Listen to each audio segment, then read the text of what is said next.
Hello, everyone. This is JPL, and today I'm joined with. Jay. And Christopher. Yes, and we are a podcast name in brackets. So, yeah, this year we are celebrating 25 years of this century, a quarter of this century. And, yeah, we have lived through a quarter of films of cinema going out throughout this century. And there was I guess, a celebration of that earlier this year. You know more about it than I do, Jay. Yeah, the New York Times asked a bunch of filmmakers and critics and people sort of involved in the industry to talk about their or list their favorite films of the 21st century thus far. And yeah, out of that we got this giant list, and then they also asked people readers what they thought. And yeah, they came up with this big list of cinema for the century thus far. And so I thought, hey, this is a good opportunity for us to also do ours a few months late. Um, Yeah. so yeah, I have here, we have chosen our own picks for this list, and then I've also tried to put in, when relevant, where these films ended up on the official various New York Times lists. Yeah. So, of course, throughout the past year and a half, we've been covering through the different films, and this podcast has been going on for 10 years. And yeah, we have the first 24, at least 25 coming out later. Years, top 5 of each year. But yeah, today Yeah, we are going to be talking about our top 10 films of the 21st century. Um, yeah. yeah, what's your guys' criteria for your top 10s? Why are they your top 10s?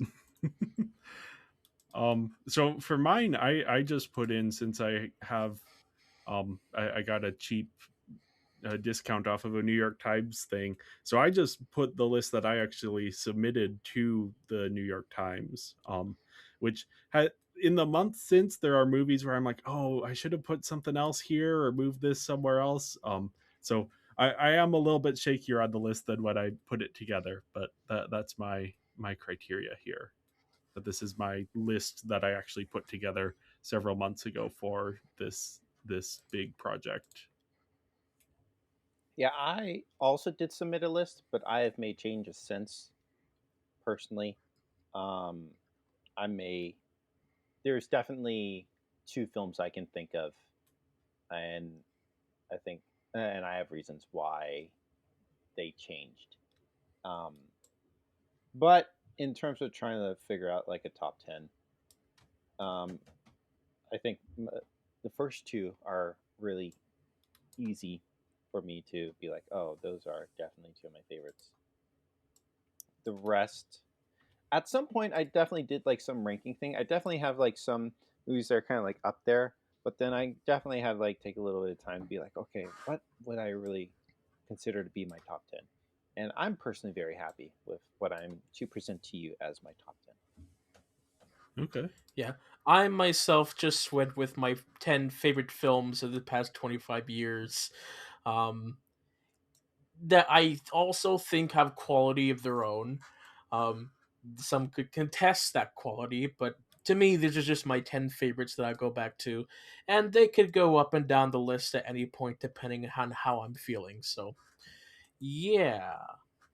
So, yeah, why Yeah. don't you tell us about some of the box office of the past 25 years, Oh, Jay? yeah. I just, since we often talk about box office, I just decided to throw this slide together. Yeah, lots of interesting films here. We have a bunch of Marvel movies. We have some other franchises: Jurassic Park, Star Wars showing up here, Lion King remake, Inside Out. Both of the first two Avatar movies. We'll see if the third one makes it onto this top 10. And then also a kind of surprise one, Ne Zha 2, the Chinese film, which, yeah, was sort of a breakout hit and managed to make it into this top 10 of the century thus far. I think one crazy thing to think about needs too, because like first, it is the first film to gross $1 billion in a single market, and then it Yeah. went to gross $2 billion in that Yep. market. Insane, Yeah. insane. Yeah, first Chinese film to hit 1 billion, and then it hit 2 billion. So yeah, kind of a big deal, but Mhm. yeah, um, And also, I am a getting into the Nizatu list. lover. Yeah, yeah. Before we actually move on to our top tens, sometimes it's difficult choosing 10, and then you have just other leftovers that are like, oh man, these are also really good. That they could be also be on my list. So before we begin with our top tens, I just wanted us to briefly mention some honorable mentions, films that make the short list of what could be on the top 10, but at the point of this recording, they just missed out. Yeah. So my list, I just for my whole list here, because I have talked about a lot of these films as we've done our various top 5 lists. So I'm gonna just anything that we've already talked about for these honorable mentions. I'm just gonna say the title, and you can go to the relevant year. So I'll also, I guess, should probably say the year in case you're curious to hear me talk more about these. And then there are a couple that have joined my list since we recorded episodes on those years. So I'll just give a couple thoughts on those. But yeah, my honorable mentions are Cloud Atlas from 2011, Coraline from 2009, Little Women. This is from 2019, the Greta Gerwig film. Yeah, when I watched it in 2019, I really liked it, but then rewatching it in the years since then, it has really grown and sort of surpassed Lady Bird as my favorite Greta Gerwig film. So very good, worth checking out. My favorite of hers. Then I have Okja from 2017, Scott Pilgrim versus the World from 2010, Spirited Away from 2002, Women Talking from 2022. This is another one that didn't make it onto my list because I hadn't seen it when we did our top 5 of 2022. This is written and directed by Sarah Polley, and it is heartbreaking, fascinating. It is like the perfect title because it tells you exactly what to expect. It's this group of women who have discovered, they live in this religious traditionalist community, sort of, not, I think they're Mennonite, um, and they discover that the men in the community have been, well, I won't get into that, but they have to decide now, are they going to forgive the men or are they going to leave this community? And so it's talking and going into, what are the ethics of forgiveness, and where all of these different things, fascinating conversations, really well made. And then last up I have X2 from 2004, I believe. And in my honorable mentions list, Hundreds of Beavers was on my uh, New York 10 that I submitted. Partially, uh, their Twitter account, they did tweet like, "Put it on your list," and I'm like, "Heck yeah!" Um, just fun to see that movie get recognized. I think it ended up Yeah, in like 332 or something like that. So glad it's on the top 500. It's pretty freaking awesome, and yeah. I don't regret it. It's a great movie. But Time from Gimki Duck, Il Mare, Be With You. I think that released in 2018, I believe. Um, a beautiful romance movie, but unlike a stereotypical romance movie of like two people who meet, this is a established married couple, um, and the concept is unveiled pretty quickly in the film, but it's also a unique concept. Highly recommend. Little Forest. I think that might have been 18. I don't know off the top of my head. Great little movie as well. House of Hummingbird during our year, maybe 2016 ish. Um, both Little Forest and House of Hummingbird kind of have like those kind of like, uh, well, Little Forest definitely a little more like conversational. House of Hummingbird more slice of life, but just life exploring movies kind of thing. Um, and then this one, I think it's called "Even If the World Did." Even if this love, this frick. What is the name? I Here, I know the have it name of this. here. I have it Thank here. you, Even if this love disappears from the world tonight. thank you, thank you. Oh my goodness. I remember definitely when I first encountered this movie, I could never get the name. I would make up names. I think somewhere along my favorite was something like "Even if we're still holding hands as the world is being ripped apart by a volcano" or something like that. That's my favorite variation name. But yeah, even if this love disappears from the world tonight, Japanese romance film, which for those who will be confused in the future, Korean remake is releasing this month. So I don't have any thoughts on that because it's not released yet. Um, but just a good little sweet romance with you know Asian emotional things attached to it, of course. Um, and you'll see when you watch the film. And then Iron Man, I do really like the film. It's been a little bit since I've seen it, but I still really like it. And it was definitely a film that got me into films. I don't know, it just feels right to mention it. Yeah, yeah. Very significant film in terms of the first in the Marvel Cinematic Universe, so definitely worth bringing up here. Yeah. And moving on to my honorable mentions, I have Naoko Yamada's A Silent Voice and Makoto Shinkai's Your Name, both 2016 films that I'll maybe talk more about next year. Uh, then we have Look Back, which was my top pick from 2024. Then Quentin Tarantino's Inglorious Bastards. Then Pirates of the Caribbean, Batman Under the Red Hood, Spider Man 2, and Spider Man Into the Spider Verse. Yeah, again, once again, at any point these could be on my top 10, but at the moment this episode is being recorded, they're just on the short list. So, yeah. Well, yeah, is it So, time to get into our regular list then? yeah, I think it's time. Yeah. Okay. So, yeah, again, in the interest of time, since I've already talked about some of these on the podcast, I'll be doing just very brief thoughts here. And then for anything new, I will be going a little bit more in depth. But my number 10 is Monster. This is directed by Hirokazu Koreeda, written by Yuji Sakamoto. And yeah, I talked about this on my top 5 of 2023. Very briefly, just follows the fallout after a young boy accuses his teacher of bullying. There's a whole lot more going on here, but it's best to go in not knowing too much. And sort of the more you piece together about the story, the more profound the film gets. And yeah, it's both sort of heartbreaking and beautiful, and yeah, just a really well made film. Yeah. Since recording that episode, I have seen the movie, and I do agree it's a beautiful film. Great director.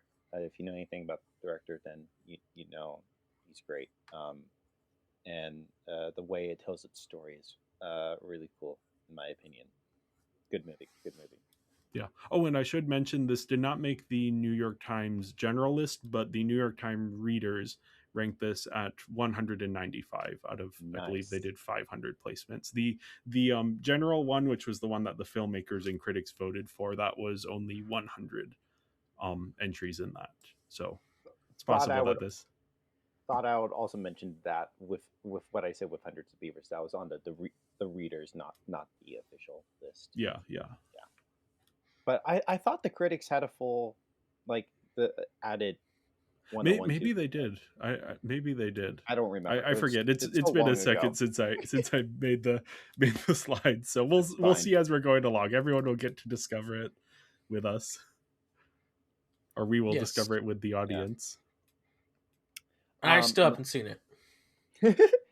my number 10 pick is also a Japanese film. It's called The Parades. I believe I talked about it in this release last year, so the 2024 episode. Um, yeah, I think it's incredibly beautiful and um, a good watch, a great watch. I say it's great. I do recognize that for um, a lot of people, it may be a little slow, but it worked for me. Ironically, I will say, in me saying that, I know I was a little dozy the first time I watched it, but can't the little guy be sleepy sometimes and that not be related to the film? But I think it's a incredibly beautiful movie. I definitely highly recommend it, but also just due to how a lot of people react to it, it is a slow film, but it's beautiful. Yeah, I watched this for the first time a few weeks ago, I think, and yeah, it has a very familiar story, at least for me. Sort of this characters coming to terms with death and trying to find a way to move on. This isn't my favorite iteration of that, but it does have some interesting ideas, and some very interesting characters as well. Yeah, and I watched this yesterday, and yeah, I really liked the concept. I thought it was really well done. Um, it is emotional enough for depending on who the audience is, and yeah, I'll leave it at that. Yeah, and this was not mentioned on either of the lists. Yeah, unfortunately, perhaps. Honestly, I wouldn't be surprised if I couldn't even log it. Or you know what? I Okay. think there were two films. This may have been one of them where I had to like manually enter, Okay. Yeah. because it wasn't like in whatever big database they had. Yeah. Oh, for my number 10, I have Makoto Shinkai's Weathering with You, which is one of the first anime films that I watched, and it's the first Makoto Shinkai film that I watched, and before I really understood what the guy was about and what his theming and stuff was, I was just really enamored with just the storytelling of this, how the genre of the film just progressed and changed from like, oh, it's like a runaway to a romance to just slice of life to disaster film. It just kept changing and changing, and then by the end, I was like, oh man, the stakes have consequences, and like, yeah, it's great. Um, and yeah, beautiful animation. It's about the weather. I like the weather. It's great. I really enjoy it. It's still one of my favorite of his films, even after rewatching and watching the rest of his filmography. Yeah. Yeah, this is what I have also seen. I haven't seen it since 2019 or 2020. Actually, it must have been 2020. But yeah, I love the rain, and the way that Makoto Shinkai animates rain is just so beautiful. And yeah, it has like a very fascinating turn that it makes, a kind of unexpected narrative turn, that I don't fully remember the impact of it, but I do remember like thinking, "Oh, this is very interesting," and I definitely owe it a rewatch. And I have not yet seen it. I will say, I was hoping to go through all the movies on this list, but life does not always allow that. Yeah, it's a lot of you had a lot of movies to get through. I was lucky because I had seen most of yours and John's list already, so I only had to watch like two films. And this one, Weathering with You, did not make either of the lists. I am a little surprised that it didn't end up on the readers list because I do think this is Hmm. a pretty popular. It's it's because your name is the more recognized That's one. yeah, that's fair. I imagine that one made it onto the readers list. But yeah, my number 9. This is one that I actually didn't get a chance to talk about. This is Suspiria from 2018, directed by Luca Guadagnino, written by David Kajanich, and it is, of course, inspired by the Dario Argento film, though very loosely. And it follows a young woman who moves to West Berlin in the mid 1970s to study at a ballet school that is actually a front for a coven of witches. Um, and the original is sort of this dark fairy tale that is as colorful as it is terrifying. This remake instead takes the story and it roots it in the aesthetics and political situation of the time in West Berlin. Um, which is just very fascinating, a very fascinating way of approaching a remake of, hey, we're going to actually like go to the time which this originally came out in and like add back in context that the original didn't factor in as much.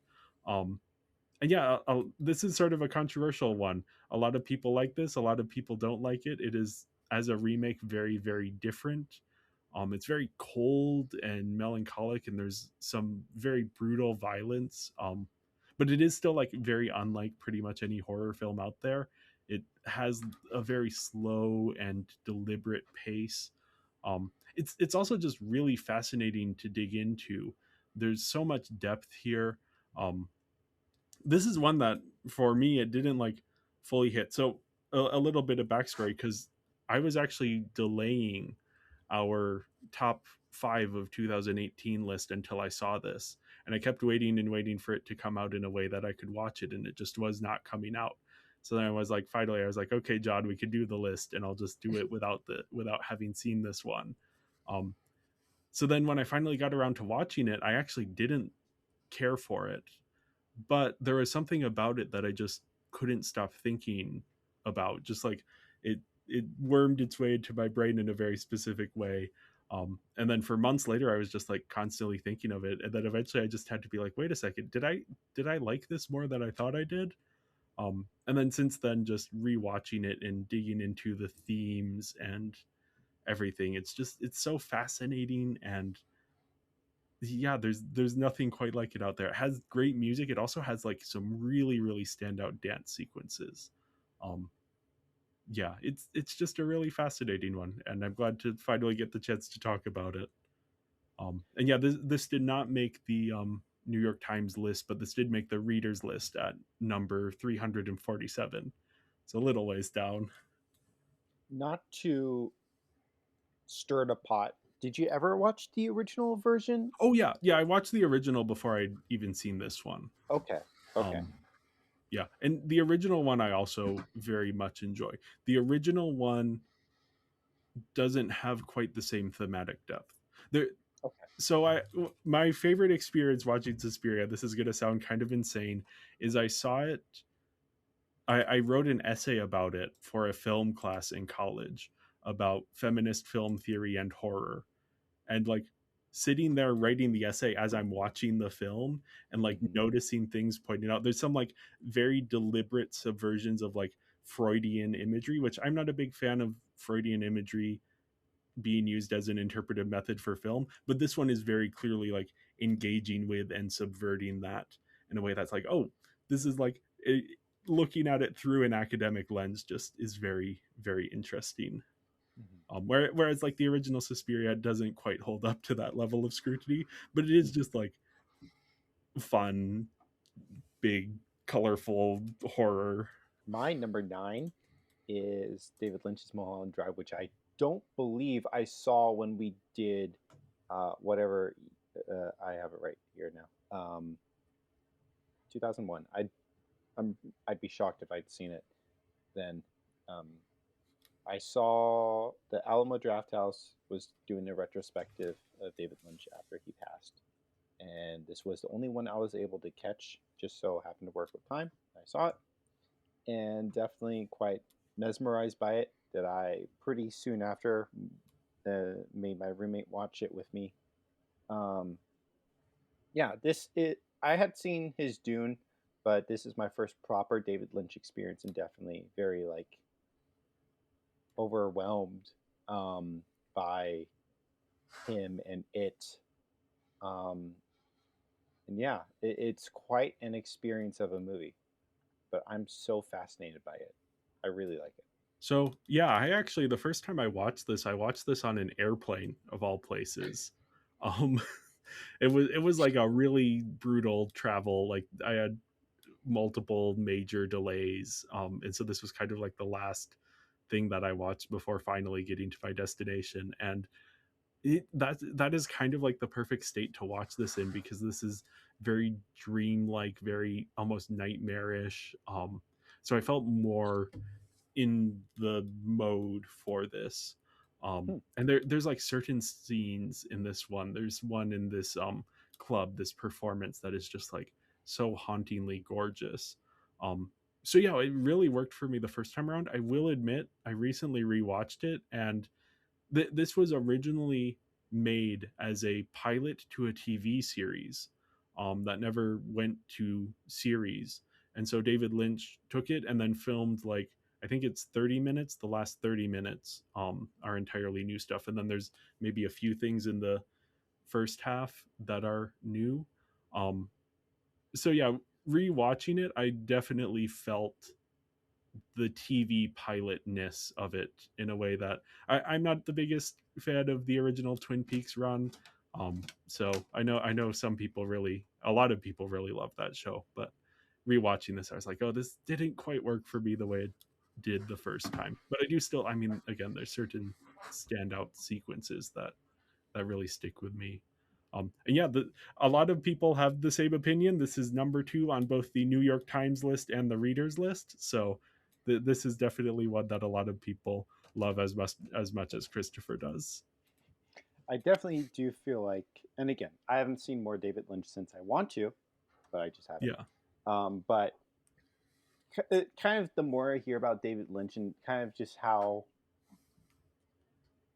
interpretive and atmospheric he is about even like the details of his movies, it genuinely, for me personally, doesn't bother me the fact that this is a repurposed TV show episode. Oh yeah, it works. It just for really, me it was like I was bumping against that a little bit on rewatch. I think like not that I've seen more David Lynch, but I could definitely imagine how like any David Lynch movie could be like this, where like I'm just gonna have as many questions as I did watching that movie as I do with this one. And so for me, I thought it was fascinating. I not necessarily you specifically or directly, but definitely those who are like, well, this was just a pilot.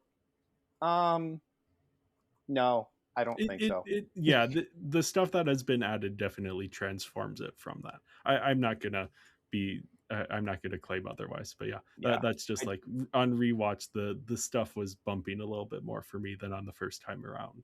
Yeah, I definitely would be very curious to watch the original pilot version. And I think it's somewhere out there. It's somewhere out there. It might be on the Criterion disc, but don't quote me on that. Okay, it's not. Yeah, but yeah, definitely do want to compare to at some point and kind of see how different they are. Moving on to my number 9. My number 9 is Star Wars Episode 3, Revenge of the Sith. We talked about this in our 2005 episode. I mean, it's my favorite Star Wars film. It has a lot of impactful moments that are like some of the highlights of the franchise. Order 66, they keep bringing that back up for tragic, emotional stuff. You got the 4 lightsabers of General Grievous. You have the confrontation between Anakin and Obi-Wan. Great stuff. Go listen to that episode for whatever. Yeah, it is. Yeah, it's Star Wars. You know what it is. Yeah, best Star Wars movie that I've seen so far. Kind of hard to top. Yeah, I've shared my Revenge of the Sith thoughts before. It's not my favorite, but maybe my favorite of the prequels, which is not necessarily a high bar, but it is a bar. Yeah, it's Revenge of the Sith. We talked a lot about it on our 2005 episode, so if you're interested in a more in-depth discussion. But yeah, anyway, this did not make the New York Times official list. Surprisingly, not really, but it did make the readers list at number 161. I will point out, just for a little bit of context, that the list voting was happening around the same time of the re-release of this in theaters. So I do kind of wonder if it got bumped up a few spots from being in theaters at the time, but I mean, I'm not going to begrudge it its placement. And honestly, like I think like for a Star Wars film, it's just, I mean, like when I saw it, it shook me. Like it's just haunting enough. A lot of people like it. Like it still would have found its place on the list regardless, in my opinion. Yeah. Oh yeah, it definitely would have made the list. I don't know if it would have been in the top 200, but I mean, you never know. I guess that's fair. People seem to like this more than some people seem to like this more than I do. Some people seem to hate this more than I do. It's a controversial movie. But speaking of controversial movies, The Village, M. Night Shyamalan's The Village. I talked about this on my top of 2004, so go and listen to that for more in-depth thoughts. But yeah, it's basically just about this village that is cut off from the rest of the world, and the villagers live in fear of these mysterious beasts who patrol the forests. And so we follow some of the younger citizens of this village as they experience life in this village and this threat of these beasts outside. And yeah, this was very famously hated on release for mismarketing reasons, for people didn't like the twist reasons, but I love this film. I think it has a lot of thematic depth, a lot of character depth. There's certain elements that really don't work for me, but everything that works just works so well that this has made its way onto my list. I will also say I could swap this out for M. Night Shyamalan Signs. The two of those are like tied for my favorite Shyamalan film. So just thought I'd shout that out since it's somewhat relevant. If I were you, I would put in Trap, but that's only because that's the only Shyamalan film I've seen. I do like Trap. Trap was a fun time. Yeah, that's maybe in the middle of my Shyamalan rankings, but we can do it. We can do a Shyamalan ranking video. I don't know that anyone will be interested. Or we in don't. Yeah. I already shared my thoughts on the episode we did this one, so go listen to that one.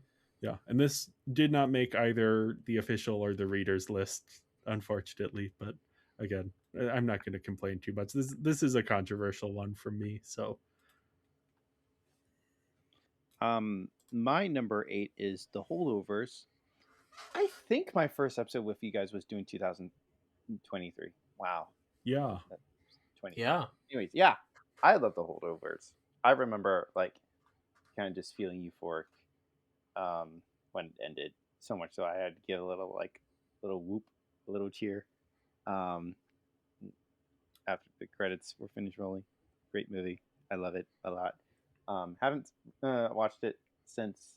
I've contemplated rewatching it for like a Christmas season. Maybe this one, maybe not. We'll see. I definitely will give it. It's a good between Christmas and New Year's movie. It's especially good for like those 7 days or so. I like that thought. Yeah, I absolutely love this film, and I hope other people do too. I think like it's going to be a future Christmas classic. Personally, I think. Also, in sense, kind of recognizing, like I do like the kinds of movies where kind of seeing people, life, you know. Yeah.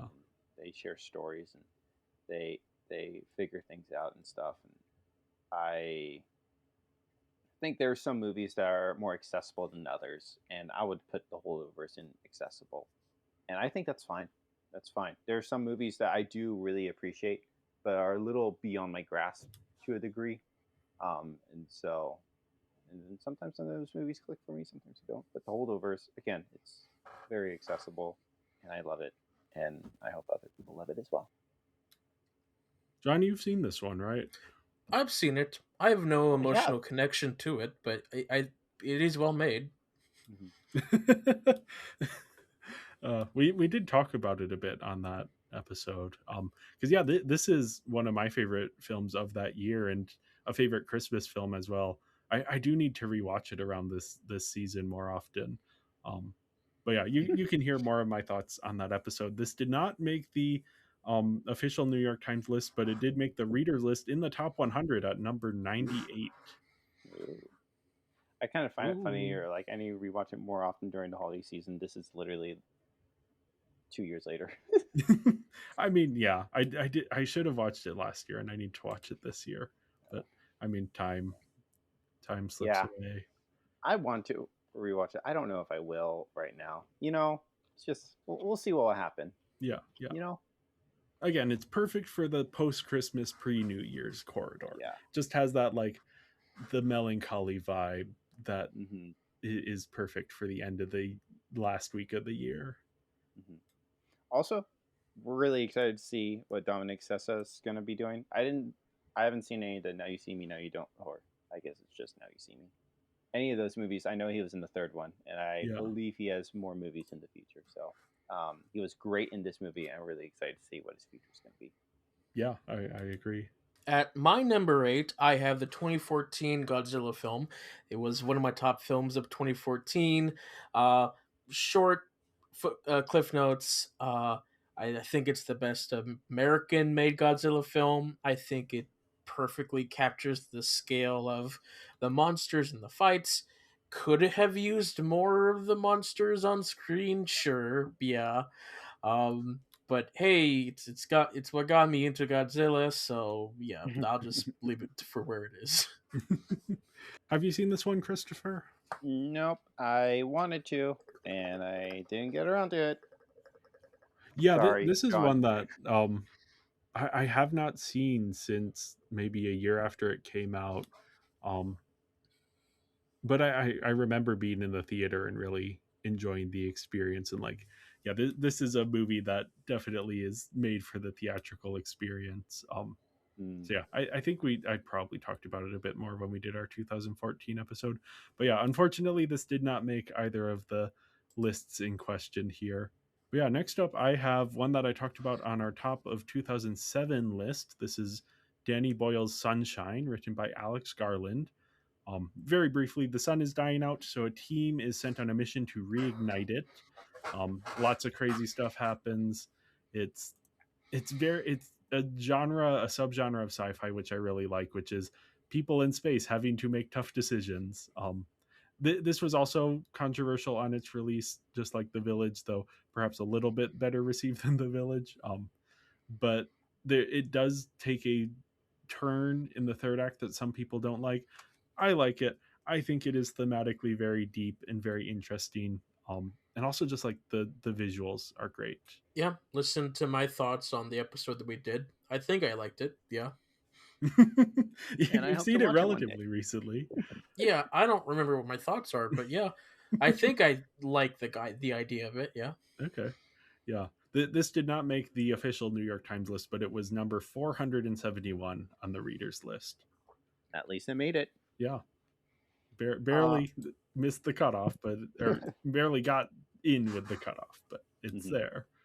My number 7 is Bong Joon-ho's Mother, which I believe released in 2009. Yes, 2009. Yeah, it is, as much as Parasite is an incredibly well-made film. Like, rewatched it this year and like, wow, that's spellbindingly incredible. But Mother is my favorite Bong Joon-ho film. I'm definitely fine with people making an argument for Parasite being best, but Mother is my favorite, and I think it's like the struggle is so tangible and so understandable, but so heavy and haunting. Yeah. It's so good. Also, if you have, I did buy the black and white version from Korea, so which was the first time I experienced it, and then the second time I saw it was the color version. And you can do what you want. I think the black and white version it works so well. If you saw the black and white Parasite, personally, I'm not a huge fan of it, and if that's making you hesitant, I highly recommend black and white Mother. Okay. It works really really well in my opinion. So I understand that's not accessible necessarily, but if you are able to, I do recommend it. Yeah, this is one that I've actually seen a couple times because I watched it before Parasite came out. I did a whole Bong Joon Ho catch up where I watched, I think, 4 of his films that I hadn't seen before. So obviously, this was one of them. And then I later shared it with some friends because, yeah, it is like a very striking film. And yeah, I'm curious then that there's a black and white version. I did not realize that was something that existed. So I'm definitely curious to see that because this feels like the type of film that would work very well in black and white. And yeah, unfortunately, this didn't make either of the lists, which does kind of surprise me. I guess it isn't necessarily well known among the readership of the New York Times. I believe the Jennifer Lawrence film Mother from 2017 did make the list, so I had to double check stuff. But again, it's been several months, so I don't recall exactly. Honestly, what I wonder is what other Bong Joon-ho films may have made the list. Parasite made the list. I think Memories of Murder made the readers list beneath the like top 100. That checks out. I was like, I couldn't remember for a moment, but yeah, I need to rewatch Memories of Murder because that one didn't work for me as well the first time. So curious how it'll work in the future. Sorry, I also forgot because I have it's beneath the cutoff in my notes, but I do also have they released some of the ballots from people, so I do have names of people who voted for these. So Lulu Wong actually put Mother in her top 10. That's pretty cool. And then let me just briefly go through some of the other ones here since I've been missing those. Let me just gonna change things slightly here so I can see that a little bit better. Mulholland Drive endorsements. A whole lot of people had that on their list, but I pulled the names Robert Eggers, Edgar Wright, Joaquin Trier, and Josh and Benny Safdie all had that on their lists. Hmm. And then okay, looks like we're caught up with that. So I will be tracking that now. Honestly, Yeah. I love this. Keep doing it. I love it. Yeah. Because I think it's like seeing like some of those directors like favorite films, like it kind of unlocks an aspect of Oh yeah, yeah. The sight and sound lists are always fascinating to see what makes whose list. them. Hmm. Moving on to my number 7, I have Batman The Dark Knight Returns. It is a 2-part animated film. I'm including both parts as one because it was released as a deluxe edition at some point. Yeah, it is an adaptation of a very popular, well known graphic novel. I think it's a very good adaptation. Even just a really cool animated Batman film with just, like, very memorable moments that are cool concepts. Definitely inspires a lot of like imagery and stuff that our own Batman live action Batman films tries to use. So yeah, it's one of my favorites of the Batman genre.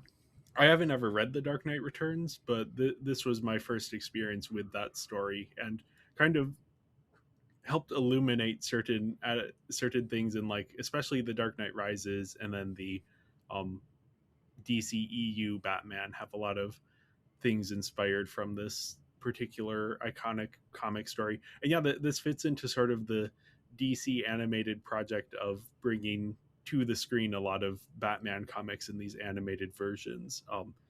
This is maybe one of the more successful of that project, maybe the most successful of that project. I don't know, Yeah, John, you've seen more of those than I have, so yeah. Under the Red Hood is probably the more popular one. okay. Um, yeah, this one is like probably right under that. The next one. And yeah, this unfortunately did not make either of the lists in question here, because it is a little bit off the beaten path Yeah, compared to the stuff that did make it. But um, yeah, I guess this one's also off to the beaten path, but it did make it. My number, oh, what number is this now? Is this 6? Yes. Okay. My number 6 is Apichatpong Weerasethakul's Memoria. This is from 2022.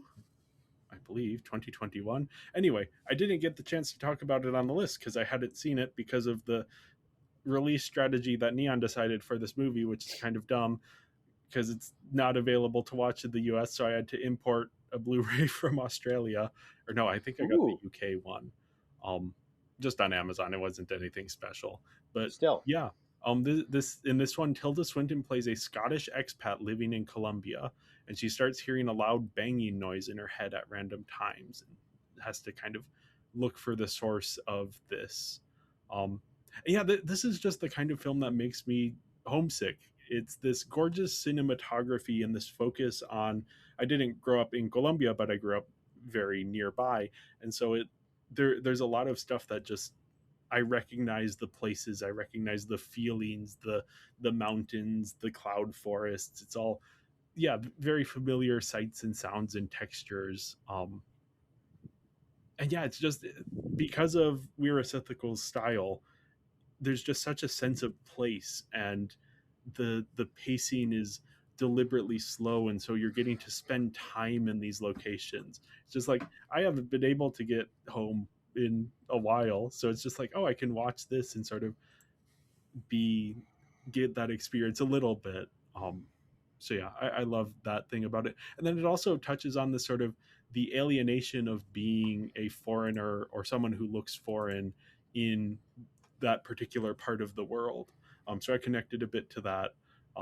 Yeah, it manages to weave that into a bigger statement on identity. So it isn't just like this is the type of film, even if you haven't grown up in that part of the world, you haven't had these experiences, you can still connect to it. But yeah, I think for me, it is on this list in large part because of that more personal connection. Honestly, don't know why I didn't think about looking for a Blu-ray. I did actually. I did think about like sometime in the past week or two. I'm like, wow, that's too late now. Yeah, they're kind of expensive, and I think some of them are out Oh of print. Um, no, so it's not the Neon, easiest get on it! thing. Yeah, no, the release strategy of this is just very baffling because if you can want to pay to see this and it is not available to see in the US, so unfortunately, Um, but yeah, this did not make the New York Times official list. This did surprisingly make the readers list at number 363. And one person, I guess the only person who they published the list of that this made it onto was Taylor Russell, who is the lead of Bones and All. Um, so very, very good young actress. And the fact that she put this on her list is like, oh, that's cool. My number 6 is The Lighthouse, from Robert Eggers, and what an experience of a film this is. It just like picks you up and holds you.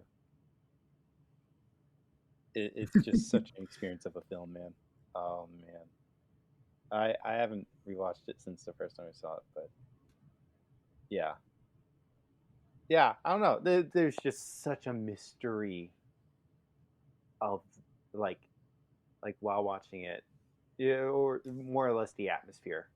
Just the atmosphere is just so thick, so strong, and it's like a scent that goes with you whenever you think about the film.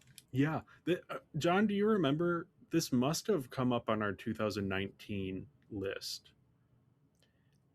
I mean, maybe you mentioned it. I don't remember personally. Yeah, because my friend Emma was also with us on that episode, and we actually saw this together in theaters, and both of us had like a very strong response to it of like, oh, this is fascinating and weird. And actually, to this day, our group chat that she's in, and I have a couple other friends of this group chat, is called "Why'd You Spill Your Beans," based on this movie. Um, and we and like the cover image is the Willem Dafoe screaming face. Yeah, no, this is just like an experience. It's hard to describe, but I, yeah, it's just it takes you and throws you into this insanity. Gorgeous, as you were saying, gorgeous atmosphere. Yeah, just weird and fascinating. Yeah, yeah, just an experience all around. I need to rewatch this. I think I have the Blu-ray, but I've only I need seen to it that rewatch one it. time in the theater. So yeah. Yeah, yeah, I need to rewatch it too.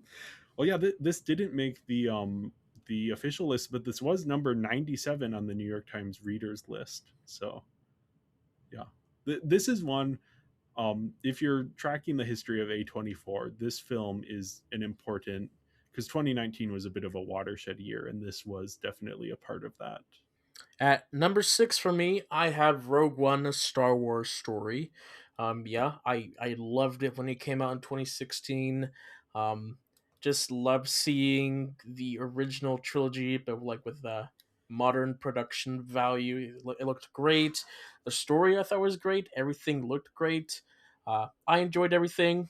Uh, since then, there's been more supplementary material, including 2 seasons of Andor, which have completely changed the meaning of the film and a lot of the characters that it didn't need any of the supplemental material, but adding it just somehow, makes it a little better in some way. So, yeah.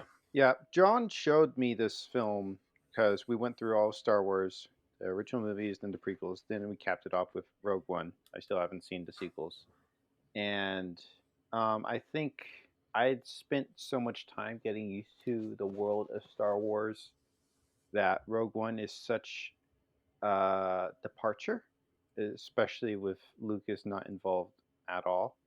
And I had a very hard time latching on to it being a modern film.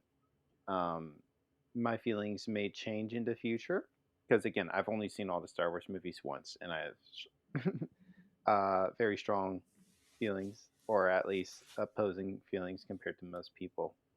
So maybe that will evolve with this. I am intrigued in Andor, so we will see what will happen. Yeah, this is one that, especially when it came out, I just absolutely adored. I think it was my number one when we did our top 5 of 2016 originally.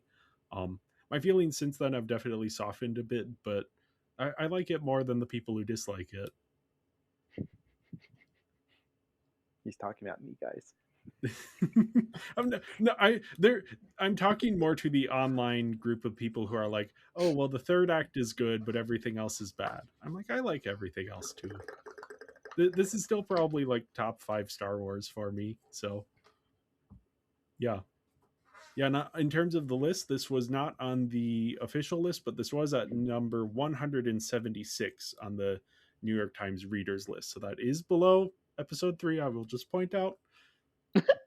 I think episode 3 was bumped up a few places. But yeah, that I who mean, knows? this one was also I definitely guess bumped that's up true due to the for finale of Andor. Andor, leading straight into the film. So yeah, That's true. Good thing to extra context to add, John. Uh, keeping me honest here. But yeah, my number 5 is my beloved, The Power of the Dog.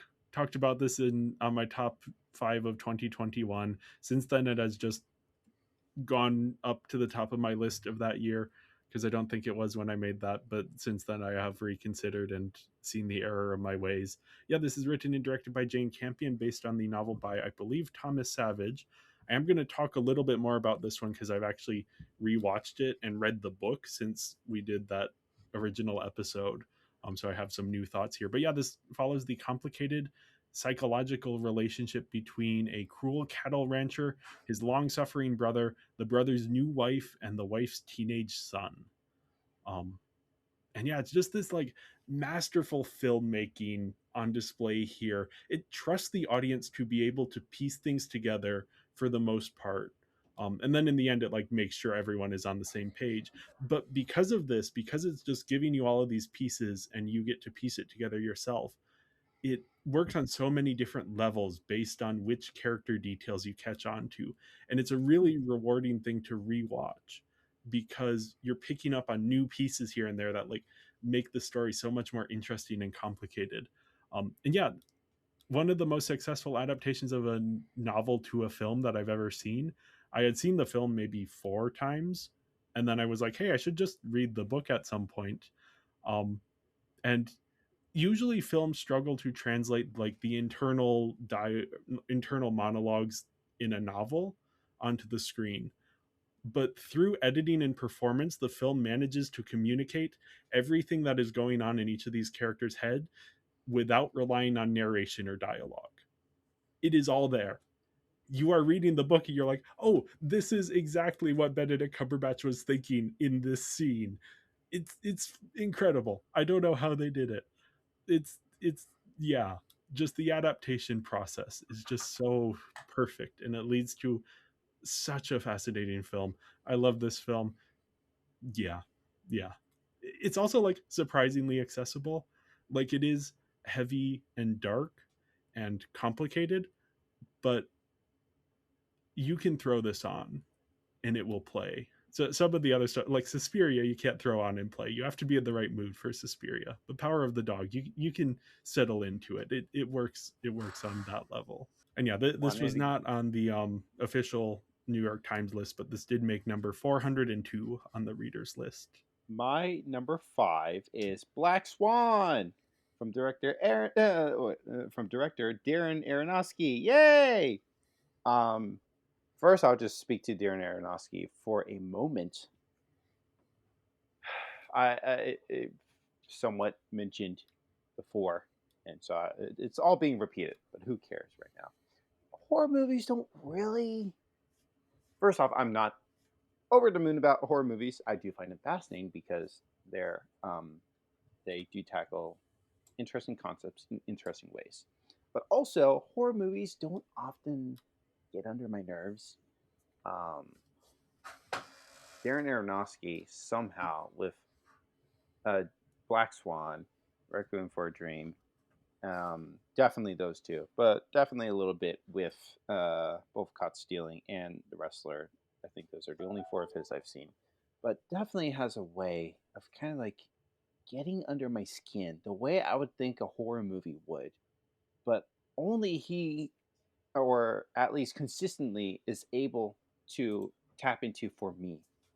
So he's definitely like a director who fascinates me. Is like, what is it about his movies that aren't necessarily definitely Black Swan and Requiem for a Dream definitely lean more into horror than the other 2 movies, but still, like he just is able to capture things in a certain raw way, where it truly um, gets to me, kind of similar to like Genki Duck, which I mentioned in my honorable mentions with time. But yeah, like just there's a certain rawness to both of them as directors, that that really work for me.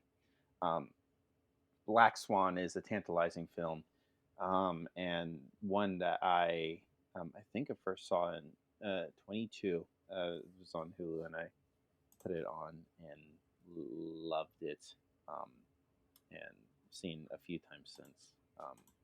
This year there was the IMAX re-release, and I was able to catch that. I think I flew in from out of town that same day, Oh and then wow. also I had to use the bathroom so badly. So there's one certain climax scene towards the end, or it's like, you know what? Actually, without spoiling anything, it's during the intermission of the show in Black Swan. So I basically ran out to use the bathroom during that intermission. I came back just in time for the second act to begin. So kind of freaking wild. Um, but yeah, I I'm fascinated by this movie. I'm fascinated by the director. I think it's a pretty cool movie. I really like Black Swan a lot. Yeah, we talked about it a bit on our top of 2010 episode. So if people are curious what my thoughts are in more in depth, you can listen to that. But yeah, I mean it's a great film. I'm glad it is on your list here so we can talk about it. Yeah, I'm sad I missed the IMAX re-release because this is a really stunning film. And I would have liked to see it in that format. Um, but yeah, in terms of on the lists, this is number 81 on the New York Times official list and number 74 on the readers list. And the major endorsement that I pulled for this one is that it was on Julianne Moore's top 10. Yeah, I haven't seen it, but since the episode, I have seen Perfect Blue, so maybe I'll see it Oh one yeah, day. Okay, yeah. yeah, this is I've been hearing that comparison, so I'm definitely curious to check out Perfect Blue one day. yeah. I will say it is like they are definitely very different films that are approaching the topic in a very different way. Perfect Blue Hmm. is more about celebrity, whereas Black Swan is more about art. But there Okay. are a lot of like the similarity. I mean, it's there are direct callbacks to specific shots from Perfect Blue in Black Swan. So Okay. yeah, that was Cool. clearly an influence, and yeah, both very much worth seeing. Moving on to my number 5, I have Godzilla minus one. One of my top picks for 2023. Yeah, it is one of the best Godzilla films since the original film, potentially even surpassed the original film. Like, it did the impossible and made us care about the human characters and their emotional journeys, unlike the 40 other ones where you don't really care. Um, Godzilla, scary, cool. Um, yeah, I watched that episode for more of my thoughts, but yeah, the sequel was announced, Godzilla Goo. So we'll see if it holds up after that. But yeah, Yeah, this was a fascinating one because on that list, usually Christopher and I, especially, but also John, will sometimes, if someone else has something on their list, we'll move it off our own list so we can talk about something else. This one is so undeniable that it was on all four of our lists for that year. Um, yeah, just Yeah. absolutely. This was one where John had mentioned that he was going to go and see it, and I was like, "Oh, a new Godzilla movie! I saw the trailer for that. Maybe I should see it too." And then I heard some chatter online, so I was like, "Okay, I'll go and see it." And I was not ready. I was not ready for what this was going to be and how good it was going to be. Uh, yeah, just one yeah, of the best discoveries for me in terms of like, yeah, I think I even saw it at IMAX because I was like, "Oh, I'll see it at IMAX," and then watching it, I was like, "Oh, this is the perfect experience."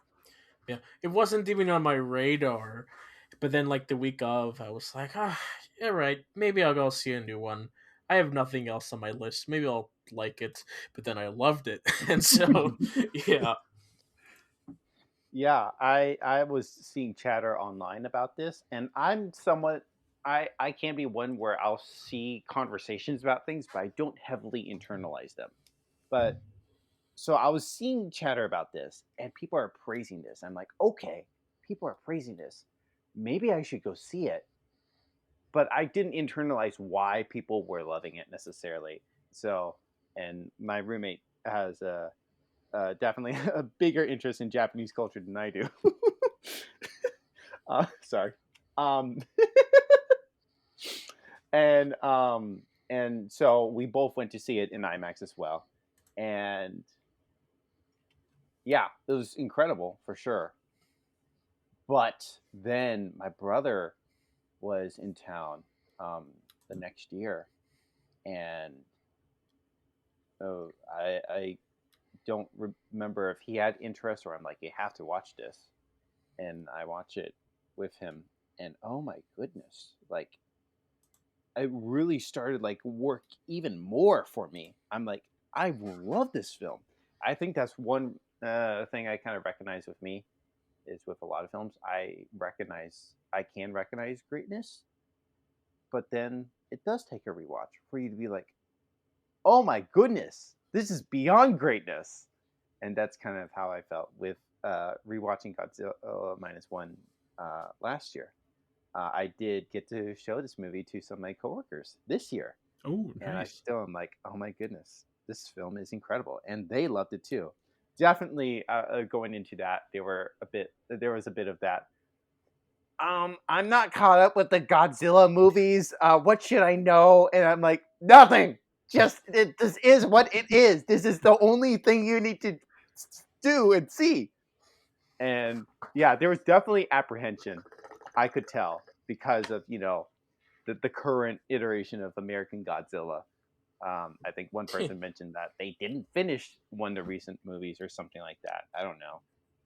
And so to see this one completely like just like the movie ends and the room is silent as they're just like marinated in it is just incredible stuff. It's such a good movie. Yeah. Well, yeah, this didn't make the official New York Times list, but this was number Cowards. 167 on the. Yeah, the official lists like that tend to take a little bit of time to come around to Yeah, movies. understandable. I'm just being a little snob. Well, yeah, my number 4 is one that I talked about relatively recently. I saw the TV Glow. This is my on my top of 2024 list. This is written and directed by Jane Schoenbrunn. Just very briefly follows two teenagers who become obsessed with a monster of the week type show called The Pink Opaque. This is a film I find very difficult to talk about because it's hard to pin down what genre it is. It's like supernatural drama, but there's some thriller and horror elements, but it's also like very deliberate in its pacing.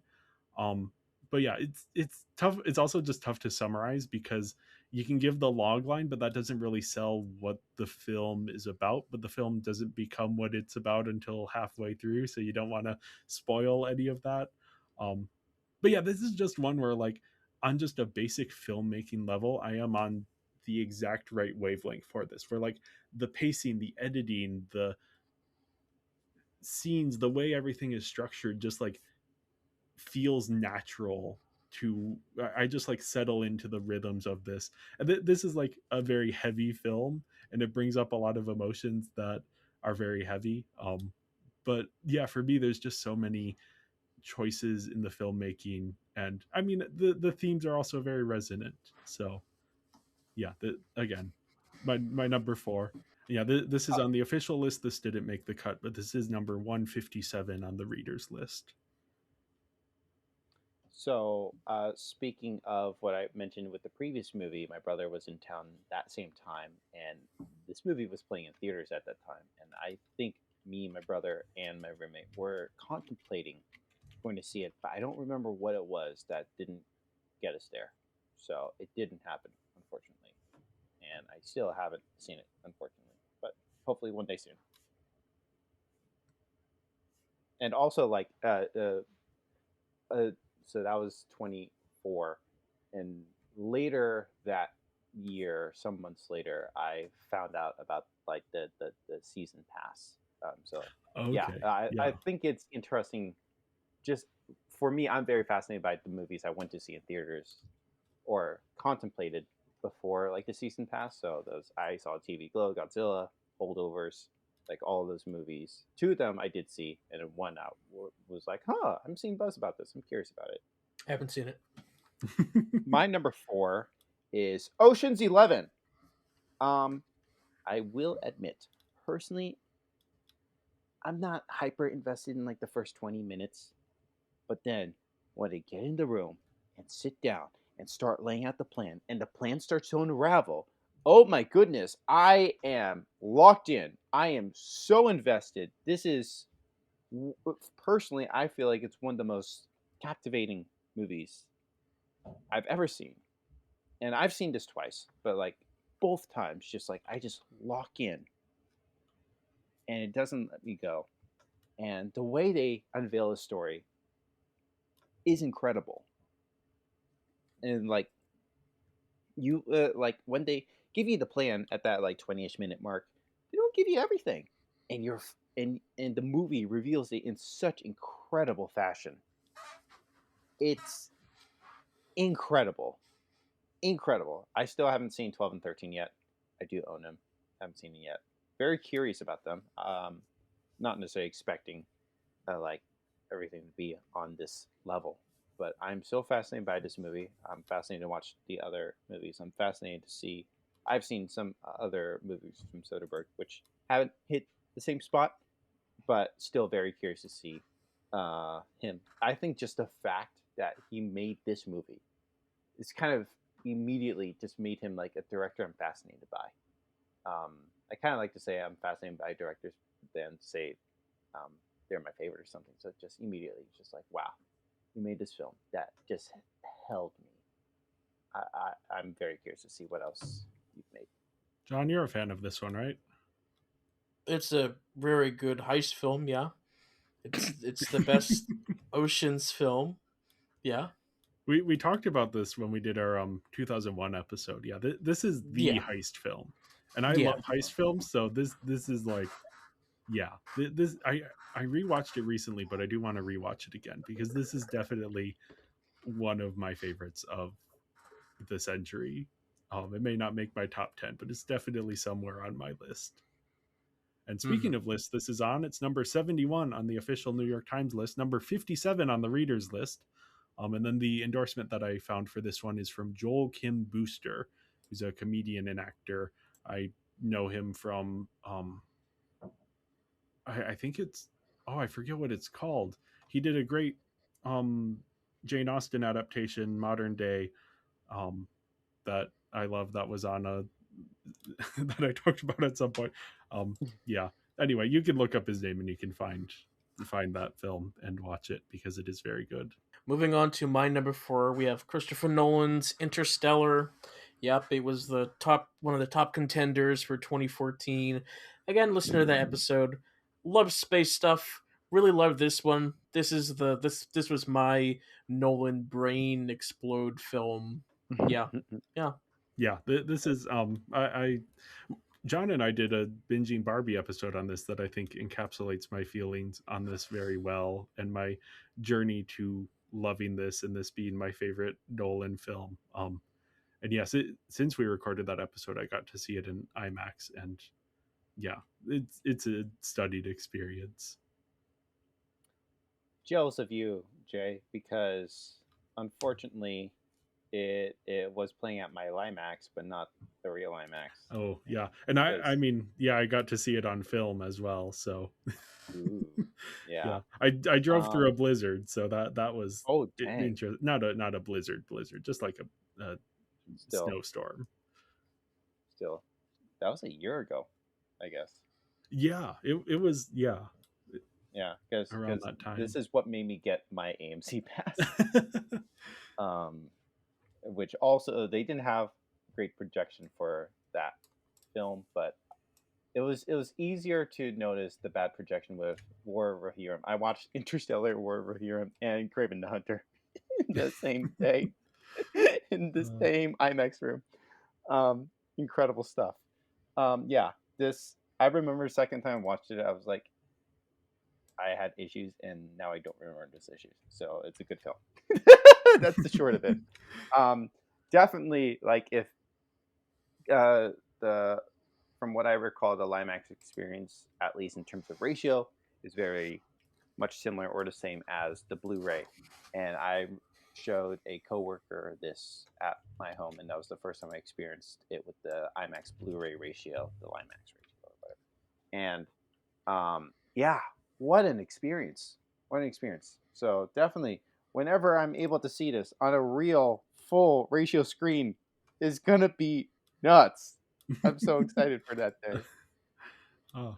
Well, yeah, this was number 89 on the official New York Times list and number 5 on the readers list. I think most of the Nolan films made it onto the readers list, the top 100.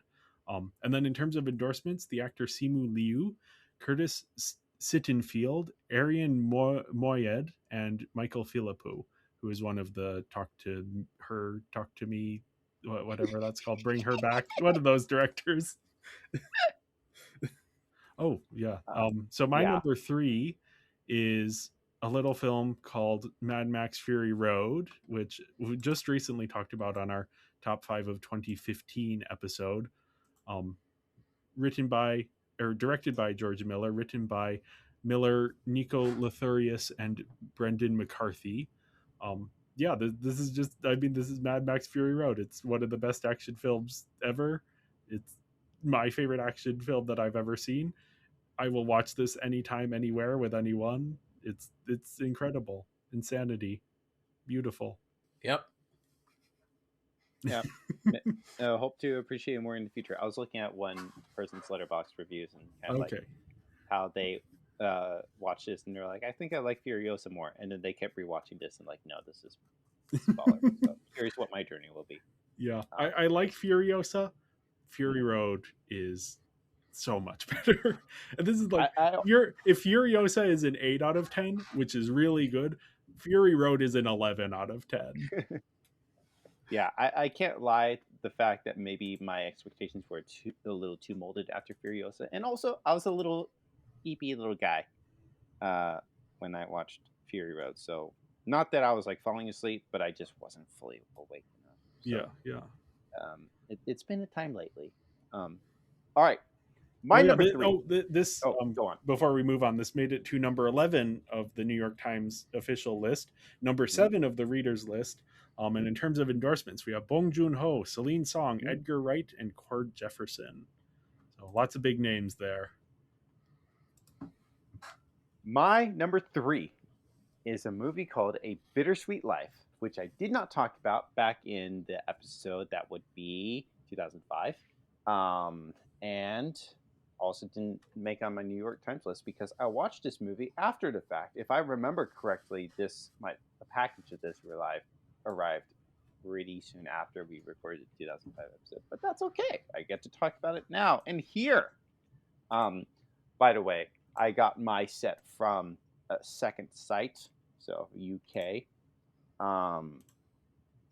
Anyways, Bittersweet Life. I have watched it 3 times this year.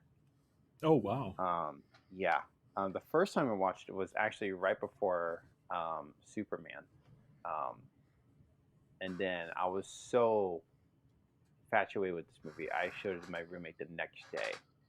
And he didn't love it as much, which really bummed me out because I couldn't stop thinking about it in between those 24 hours. And sometimes, someone's reactions can definitely affect how you feel about it. And so I was, I guess, a little more disappointed. Like that. Then I wasn't thinking about it as much, and I was sad about that because I loved just like thinking about this. And then I recently rewatched this a month ago because I was just feeling it alongside Mulholland Drive, because partially because of this episode, but also I was just in that mood to rewatch things because I like discovering new things. Therefore, I don't make a lot of time to rewatch things, and not that I'm making the shift to rewatching things, but I'm like, I need to relax sometimes and just rewatch something, and so I made the decision to rewatch it. And with rewatching it, this was like lower on my list, around like 8, and now I've decided to move it to number 3. Um, yeah, I will admit, um, there's definitely a part in the middle where there's a big grandiose action scene, and then it really like chills out, and it feels like it takes time for the movie to get back moving again. Personally, it works more with each rewatch. Part of it, I think, is expectation of that kind of pacing, but I think it's just literally just what the story is. Um, and again, that's just part of the rewarding aspect of rewatching a film, is that you get it more. But regardless, despite how I felt about that, it really worked for me that first time. And like I said, I literally couldn't stop thinking about it for like the next 24 hours. So much so, while watching Superman in IMAX, there were just moments I just kept thinking about A Bittersweet Life. I actually bawled after this movie ended. I was a mess. I went I went to the bathroom. I just like stood there for like 4 minutes, just like trying to gain composure. And I hopped in the car with my brother. We watched Bittersweet Life and Superman together the same day, and Okay. to go to the theater. And I was speechless. I couldn't explain myself. Um, and then again, like just getting emotional while watching Superman over a different film, just thinking about this film the next day. So thematically, um, okay. So basically, um, we follow someone who's like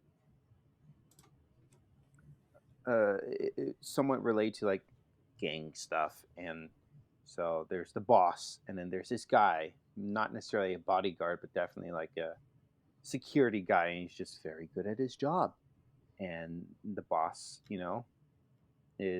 thinks he does a good job, and then the boss gives him a job that things happen, and then as a result of his performance, then things happen to him from the boss.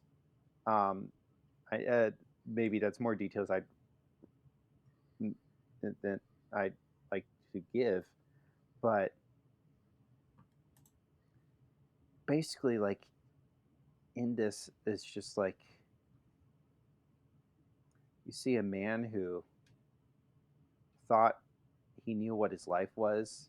He thought he knew who he could trust. He thought he knew himself, dare I say, emotionally as well. And then things change, and he's come to force. He's come to face with reality. He's and like what it is to live on this earth, humanity, and also just like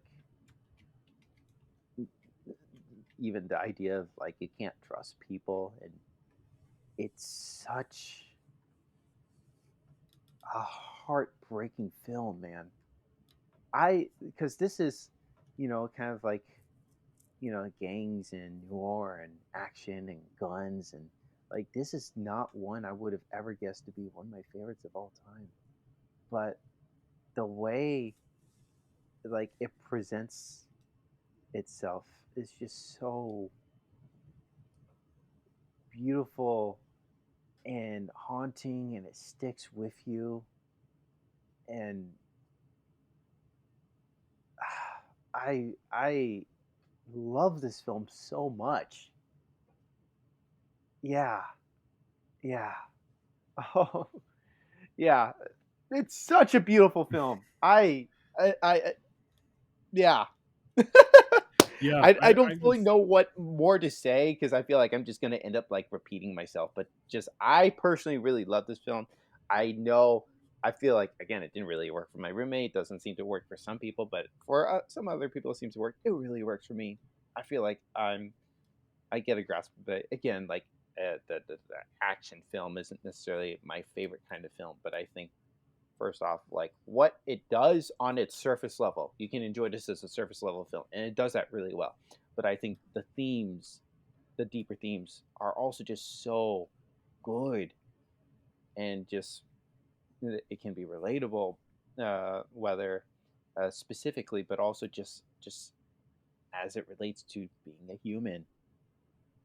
I love this film so much. It's just really like just shot up there for me in terms of my enjoyment. I remember initially like I was a little like hesitant because I initially gave this like 4.5 stars. I was a little hesitant just because like it did lag a little bit in the middle for me, but it keeps growing on me for sure.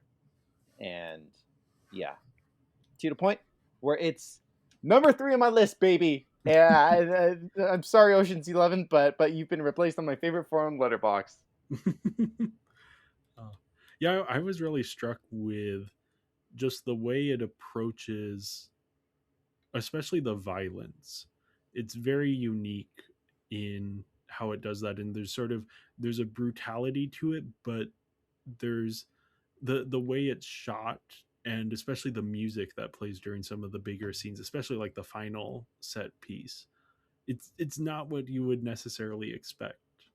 um yeah, I don't think I connected with it as much on an emotional level like you did, but yeah, when I saw this on your list and then watching the trailer, I was like, oh, this one. But then watching it through and being like, oh yeah, no, this actually does make a certain amount of sense that this really worked for you. Hmm. Yeah, again, like on its surface, would have never ever guessed. I just kind of bought it because Korean 4K, and also my brother really loves this actor, Lee Byung Yeah. Hyun, and I respect him as well, and so it was like great to watch. He also didn't love it as much. What is wrong with everyone else? But like yeah, oh my goodness, one of the biggest surprises of all time, and like I see myself continually rewatching this film and enjoying it. Like I'm just so fascinated by this film, and also the director himself is very fascinating as he's directed so many other crazy movies. Like A Tale of Two Sisters is like a horror movie, and The Foul King is a wrestling movie. I haven't seen that one yet, and The Good, the Bad, the Weird is an Asian Western. Just Yeah. wild filmography. He also did I Saw the Devil, a Yeah. haunting movie as well. So just a wild filmography. I was the set I got from Second Sight came with like 100 page essay book, and it had Oh, like 5 nice. essays. And kind of one of the essays was kind of more about him, and I think there was a mention about like he likes to try a genre and like try to master it, and then it's like I don't know what else I can do with it, so he kind of tries a different genre. um, and yeah, reading it was kind of talking about like how there are definitely homages to like films of the past, uh, especially in genres or just other films in general. But just I think just thinking about that and just like truly creating something new and beautiful from that I that maybe I mean the human experience is something we can capture over and over on film and with repeated themes, but just it's just done so well and beautifully in this film, and I am in love with it. Yeah.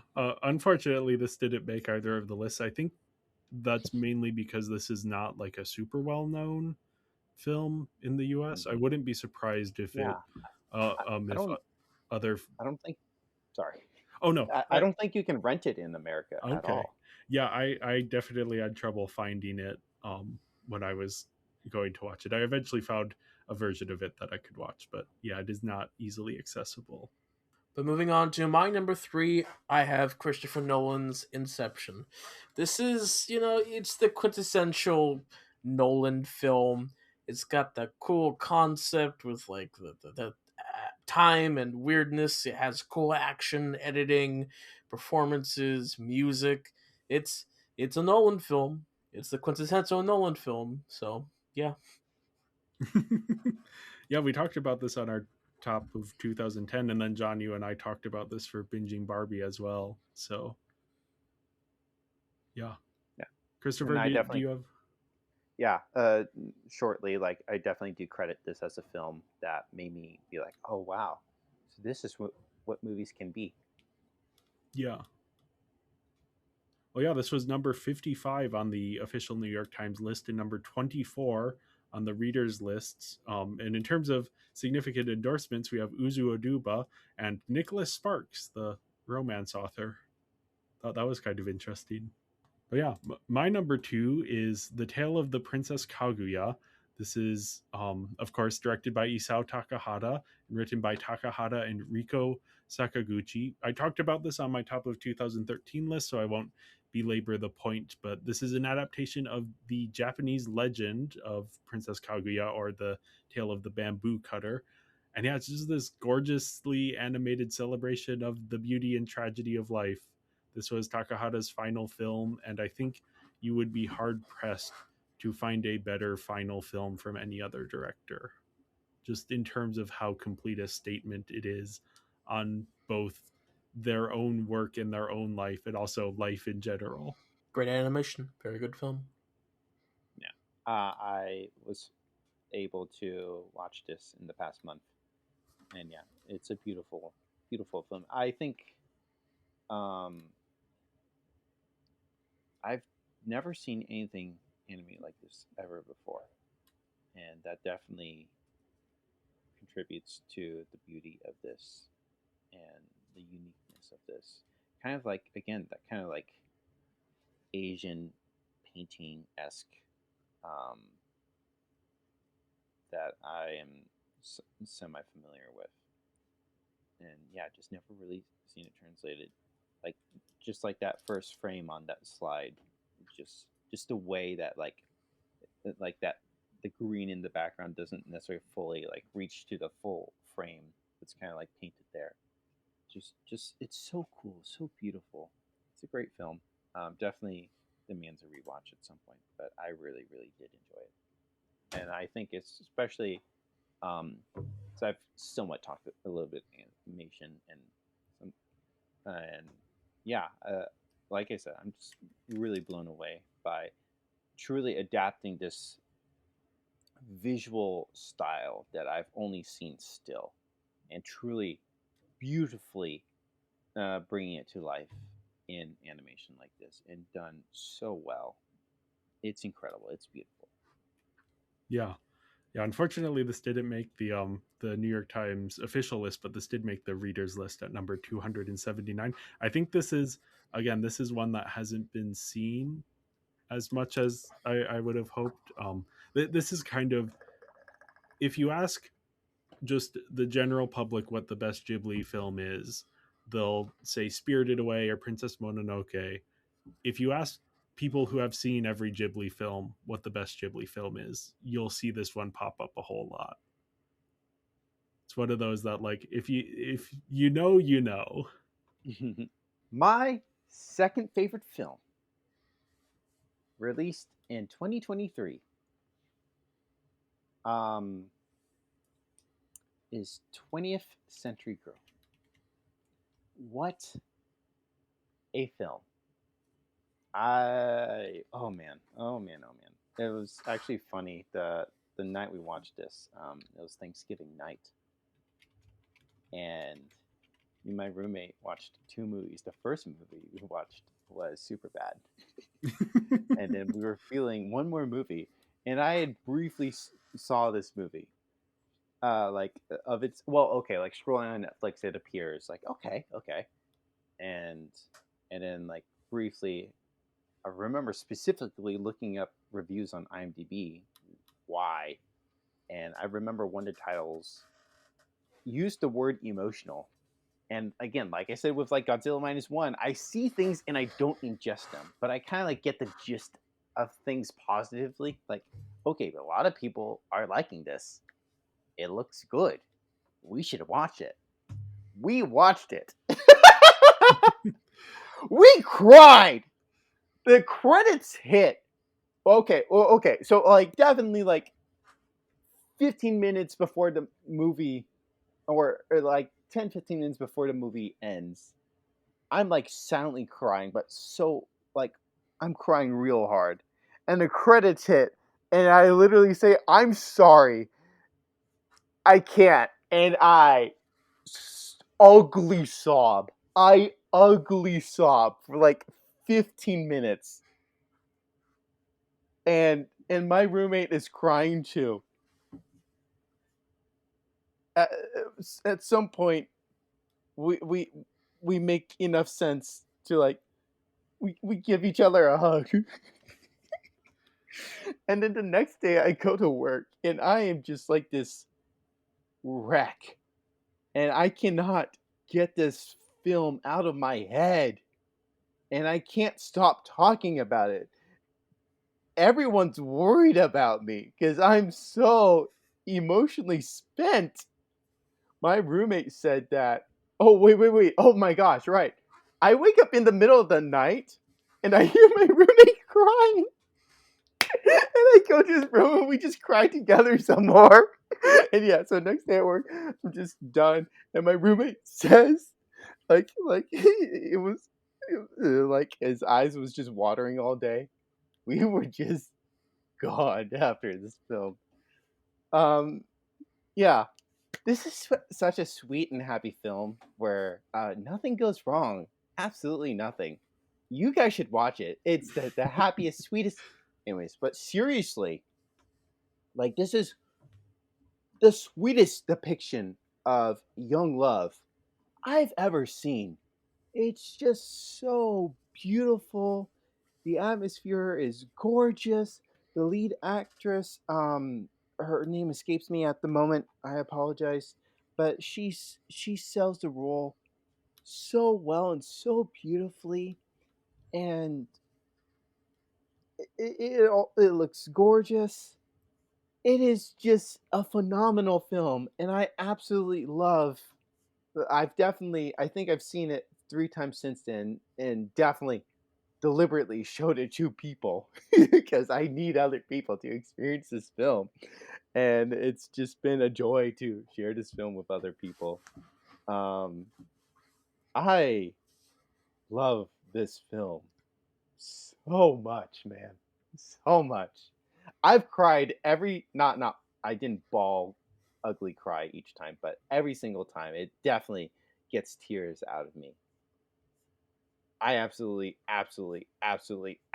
love this film. 20th Century Girl. Unfortunately, it's freaking stuck on Netflix. I'm praying one day a physical copy abounds and blesses my hands, because I will buy it if it goes on sale and it's $100. I am buying it because I absolutely love this film and it needs to be in my hands. I love this film, 20th Century Girl. Yeah, it's a really well made film, and it's also one of the worst romance stories you can experience where you really care about the relationship and the characters, Mhm. but you get that very healthy dose of reality. Yeah, I feel bad sharing my thoughts about this because I'm not nearly as over the moon about it. I think, I don't know, I sometimes have trouble connecting with romance stories. And this was definitely a case of that where I was not super emotionally invested in it. But I will say, like, the final 10 minutes are interesting, and I kind of wish there was a little bit more of that perspective throughout the film.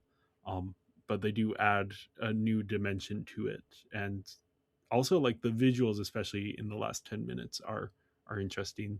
There's sort of this like art gallery that certain scenes are set in that was very pretty. Good film. Don't listen to haters.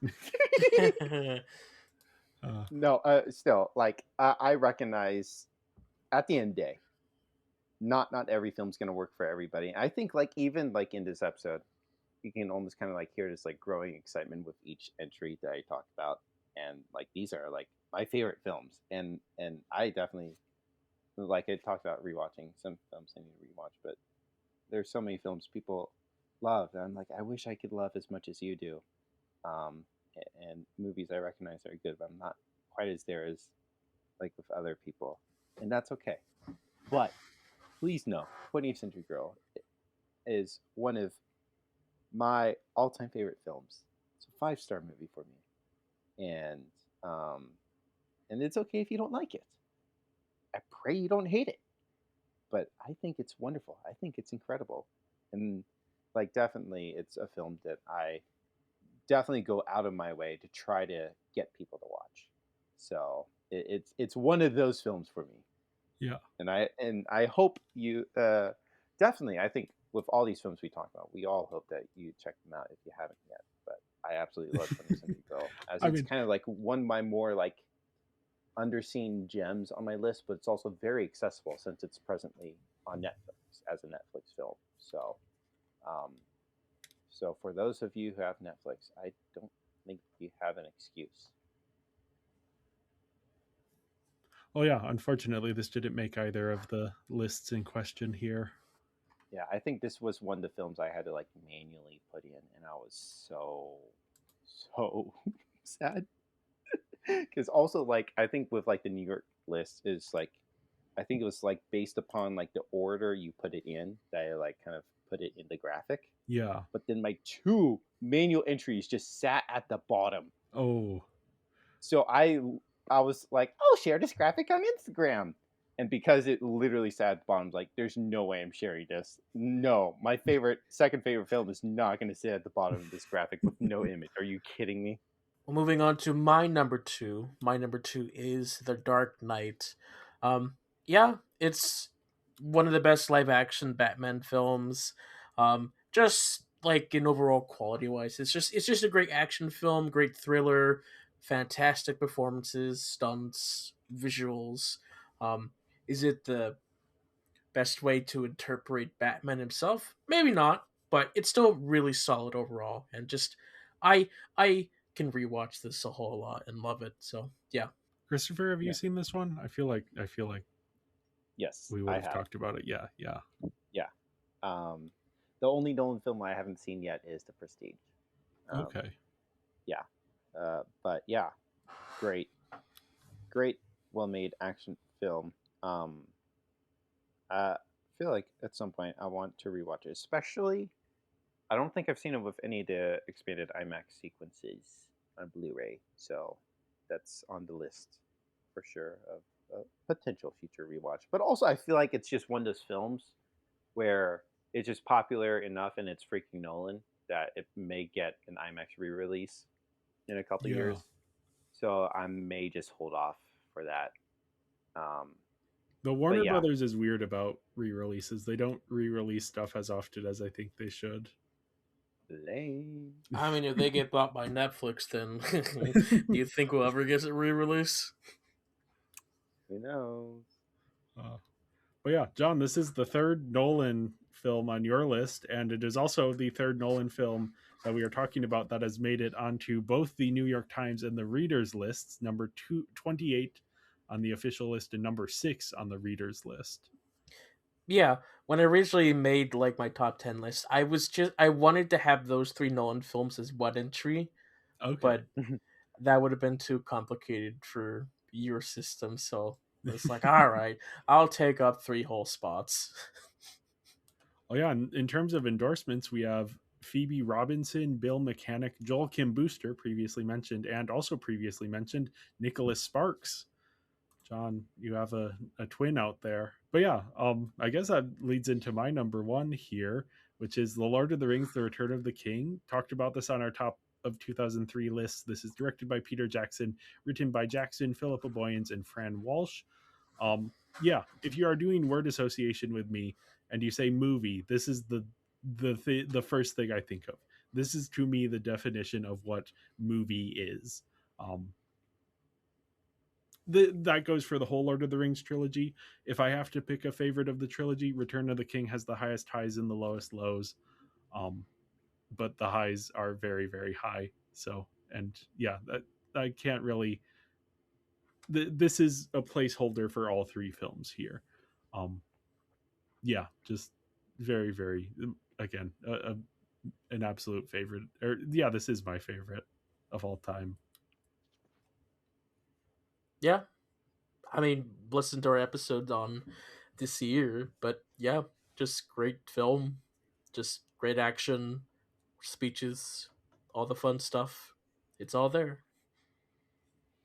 Yeah, it's kind of like what Jay said with like 20th Century Girl. I wish I had a greater appreciation for the Lord of the Rings movies, but I do respect them. I do respect them. Oh yeah, My this number. was the yeah, Go ahead. sorry. This was not on the New York Times official list, but the New York Times readers ranked this at number 15.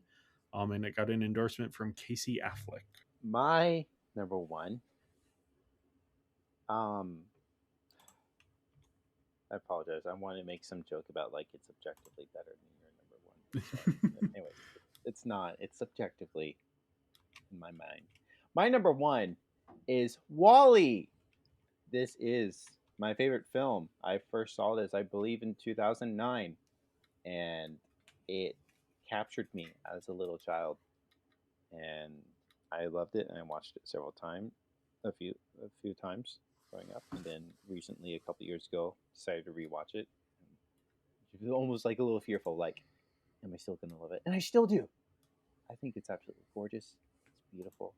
It's awesome. It's incredible. It's so good. Obviously, as a little child, a character like Wally captures the imagination, and it's just fascinating. What an interesting little robot creature, you know? And the worlds that they have, just so good. It's also just so wild because of the future that it talks about, and uh, and yeah, time keeps rolling on. It's fascinating for sure. Um, and if anyone is pissed that this is in the Criterion Collection, um, find God Or else. or else. Yeah, no, Wally. It's Wally. It's great. Yeah. Yeah, this is probably, this one would have made my honorable mentions if I didn't know that it would be on Christopher's list. Yeah, it's phenomenal. Great animated film. Yeah, I talked about it when we did our 2008 episode. People can listen to that if they want more in-depth thoughts. But yeah, this is number 34 on the New York Times official list and number 44 on the readers list. And some endorsements: Alden Ehrenreich, David Krumholtz, Nathan Lane, and Phoebe Robinson. Well, that leaves me with my number one and the last one for today. And my number one is, once again, Lord of the Rings. But this time I'm talking about the Fellowship of the Rings. I love the beginnings of stories more than endings a lot of the times, depending what the project is. So, Lord of the Rings, I love this first one. It's great. I mean, all three of the films are all one great big film. This one I like. It's fun. And again, listen to our episodes for more thoughts. Enough said. If Yeah. I throw in that if I was to pick a Lord of the Rings movie, my favorite would honestly be The Two Towers. Okay. I love Helm's Deep. Yeah. Yeah. That's a very Yeah. good set piece and like very well built as like a, yeah, as a set in a model. Well, yeah, this So was number 87 on the New York Times official list and number 14 on the readers list, which is one spot above Return of the King, which I do actually find kind of interesting. And I'm quick seeing if I can find seeing if I can find if the Two Towers also made it onto that list. Because I find it interesting because I imagine people are voting for just one of the three. mhm. So if this had just been one movie, it probably would have been pretty high on the list. Okay, so yeah, Two Towers is number 43. But Return of the King and Fellowship of the Ring are within one spot of each other. So yeah, that's Now I pretty imagine that interesting. may have been a little similar even with like the critic list as well. So Yeah, I think this one tends to be, if people are picking a favorite, they tend to pick Fellowship. Um, so it often stands in for the whole trilogy when it shows up on lists like this. But yeah, in terms of endorsements, we have Tony Hale and Bill Mechanic both putting this on their lists. And yeah, that's all we have for our top films of the 21st century. There's so many other more films I also want to mention and talk about, but like we're limited. And we've done So lists on all of those years. You and I have done lists on all of those years now. So yes, go listen to those episodes and keep watching for the years to come for reduxes of those yeah. episodes. Yeah, maybe one day, 20 years from now, we'll do top of the 20th century. Oh boy. We'll see. Yeah, no, a lot of great films, a lot of favorite films. Of course, you know, recency bias of me living during these years, but yeah. Yeah. Yeah, well, with that, thank you guys for listening, and we'll see you all next time. Bye. Bye. Bye.